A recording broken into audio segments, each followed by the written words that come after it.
Okay, so after looking at Pierre's ABC list just about a week ago, which, by the way, that deck is still completely viable. He's currently smashing the ladder with it again. That's besides the point. Today, we're going to take a look at Escrow's Mermail list. And for those of you who don't know who Escrow is, he's basically the Pierre of Mermail. So he's, ever since I've known him, he's played this deck on DB, and he's the only Mermail player I know who has been consistently high rated with that deck, which in itself is already interesting enough to feature it on the channel.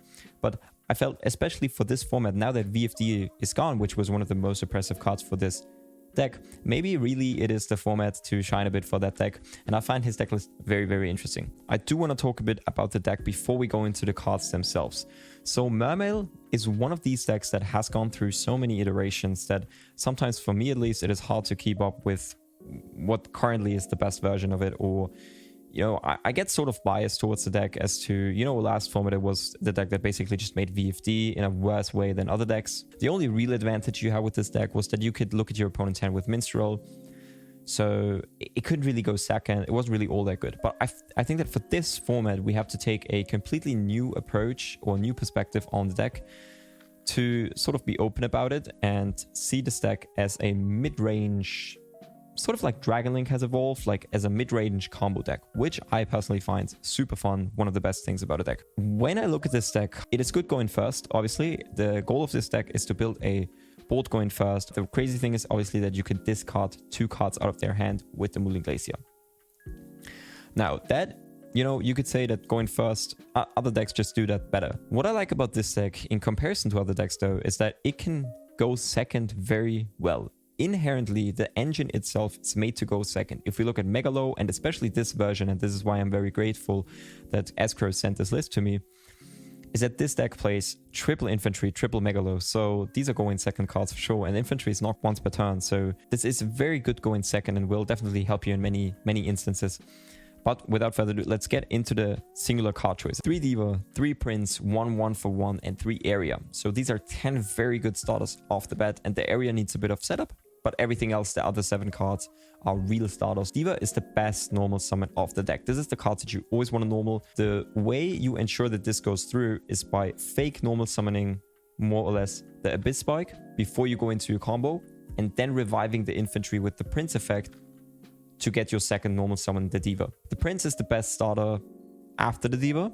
It gets your place going, mills the Dragoon, gets Dragoons, and basically triggering Dragoons is sort of what this deck is looking for all the time. I mean, everyone that's played Mermail at least once knows that this card is the best extender in the deck. And then the interesting part about the deck is 3 Megalo and 3 Tears. So previously, Megalo wasn't really a played card in the Mermail deck anymore. I remember in the Linkross or Auradon format, when this deck was basically pure needle fiber combos, Megalo wasn't really a played card because it didn't contribute to the strategy, but now that this deck is sort of a mid-range combo deck, it helps the deck so much.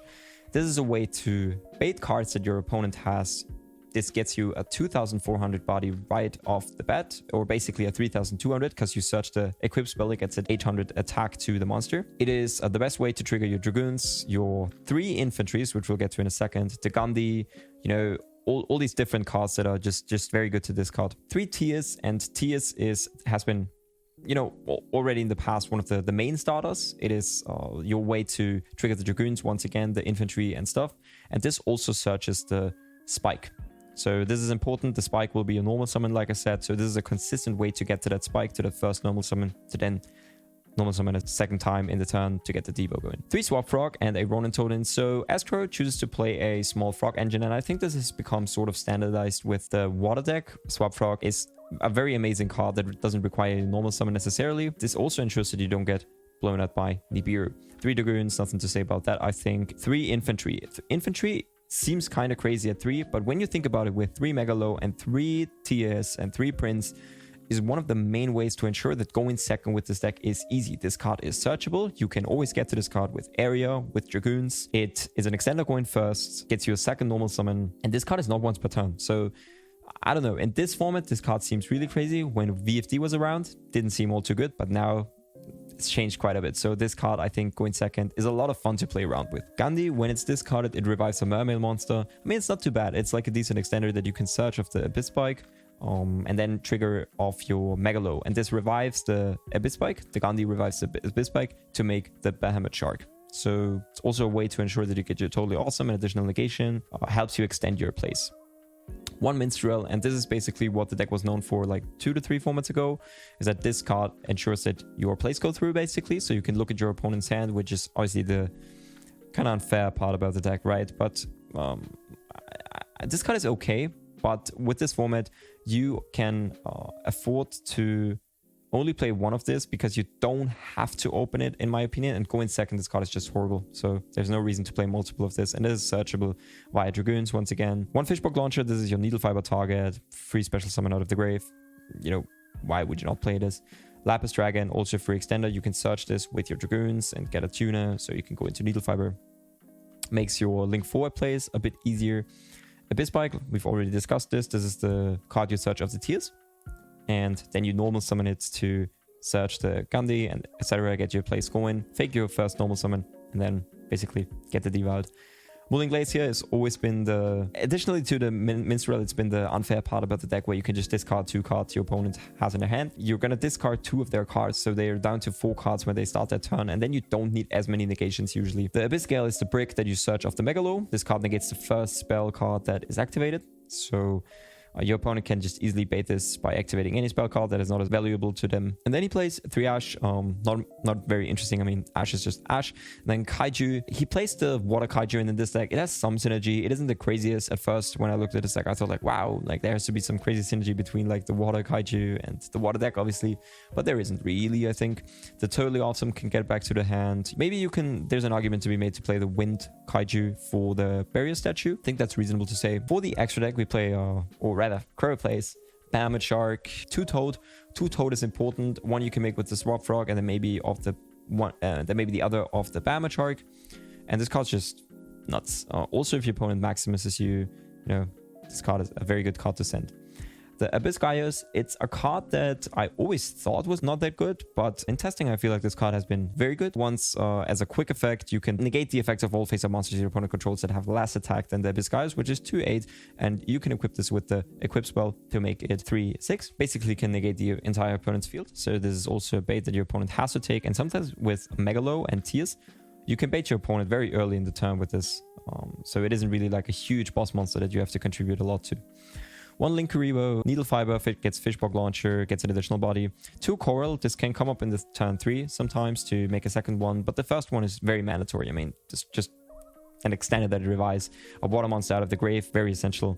The Mermail link is honestly cracked. I mean, during your opponent's turn, you can send a card from your hand to the grave, add 1 Mermail monster to your hand. So it's an interruption on your opponent's turn if you have infantry, which is nice because we play 3 of the infantry. Very often you're going to have an infantry in your hand along with the link monster. If it's destroyed, you can send a water monster once again and then special water monster from the grave. So this is basically extends in 2 ways, interrupts in 2 ways. This card is just nuts. Miss Starboy, sometimes you want to go for this to push for an additional bit of damage, and sometimes you want to run into an opponent's monster so you can get a water monster back. Unicorn for removal, and then Saryuja and Appaloosa. So Appaloosa is a generic negate that you can sometimes make with this deck even for 4. And Saryuja comes up as well if you don't happen to draw a way to get to your Diva or Prince. You want to go into this with Needle Fiber, a Linkuribo, Fishbox Launcher, and an additional body. The Skuldred is quite nice. I wouldn't say it's like the best card or anything, but sometimes it helps you getting there. 1 Coral Dragon and 1 Dragite. So a few synchro plays, sometimes Diva with the level 4, can come up. And then go with the Coral and the Infantry or something, or the Swap Frog or Ronin or whatever into the Dragite. And then Dragite is obviously just a generic negate. I don't want to go into detail with the side deck too much. I don't think there's too much to discuss. 2 Minstrel for going first. Okay, Nibiru and Impermanence for additional hand traps. Impermanence in this format is better than last format, of course, because Drytron and Vegetable are not being played as much right now. And this card is quite good to draw as a 6th card as well. I also feel like this deck struggles a lot with Appaloosa. So being able to negate the Appaloosa with this card is very nice. Cold by the Grave for going first, and then Cosmic Cyclones, and sorry, this should be maybe like this, I would say. So 2 Cyclone, the Feather Duster, and Reboot just for back row matchups. This deck doesn't really have the worst matchup versus back row. I feel like with the infantry, it does a good job at dealing with any sort of like on-board presence, I would say. You can just pop all their cards with infantry. And then 2 droplet just for, I don't know, against combo, I guess. So maybe we could put this here. So these are the cards against combo, and these are cards just for going first. This was the deck list for now. There aren't really linear combo strategies that you follow with this deck. You just kind of have to look at your hand and see what you can do, how many interruptions you can build, and your combos are going to look very differently. I think this is also the reason why not a lot of players have been able to achieve this high rated spot with the deck, because there are so many routes with the deck that you can take. And it's not like Dragon Link where, you know, you always end on Seal, Savage, Tidying, and then maybe if your opponent has an interruption, you only end on Seal and Tidying.